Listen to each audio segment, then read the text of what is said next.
ఇప్పుడు చంద్రబాబు నాయుడు గారు జైల్లో ఉన్నప్పుడు కూడా ఆయన ఫ్లైట్లో రానినప్పుడు బై రోడ్ వచ్చారు, బై రోడ్ ఆపినప్పుడు కూడా ఆయన అక్కడే రోడ్డు మీద పడుకున్నప్పుడు చాలా బాధ కలిగిందమ్మా.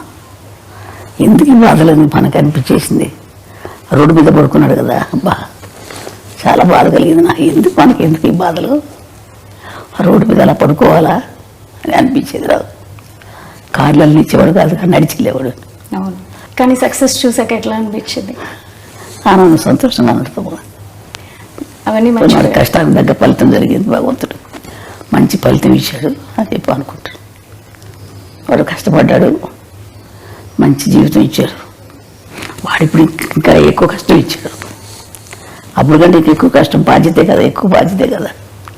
మీరు ఇంకా పవన్ కళ్యాణ్ గారు ఉన్నత శిఖరాలకి వెళ్ళాలని కోరుకుంటున్నారు కదా.